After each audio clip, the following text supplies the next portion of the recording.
My name is Kadence Eastwood, your host, and welcome to the Four Musketeers podcast. I have Mackenzie on my right and Lily on my left, and today we're talking about child labor in the 1800s. Our first segment is by Mackenzie talking about coal miners being the worst job in history. My name is Mackenzie, and I learned about the kids in the 1800s. In the 1800s, kids had to work really hard jobs, but I believe that the hardest job was being a coal miner. If you were a coal miner, you would be in a dark cave and you could not see anything. You would also be sitting on a wooden chair with a conveyor belt moving underneath you. If the kids were not careful enough, they could risk getting their fingers or toes chopped off. And if they were really not careful enough, they could get stuck in the conveyor belt and get injured or they could die.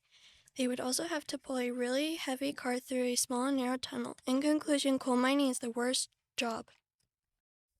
Thank you for that amazing speech. Now, our next segment is by Lily Mae talking about mule scavenger being the worst job ever recorded.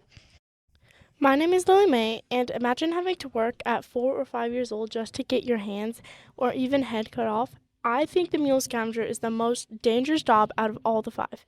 Mule scavenger is when little kids go searching for cotton under big machines and usually getting their hands and lots of other body parts cut off because of running machines. Some kids would suffocate from smoke and dust from having to crawl under the machines. In conclusion, mule scavenger is the most worst job ever. Thank you for listening. Thank you so much, Lily Mae. I appreciate your enthusiasm on that speech. Now, sadly, our first episode has come to an end on talking about child labor in the 1800s. And also, before we end, a huge thank you to our tech guy, Ryan Rosted. Catch you later on the Four Musketeers.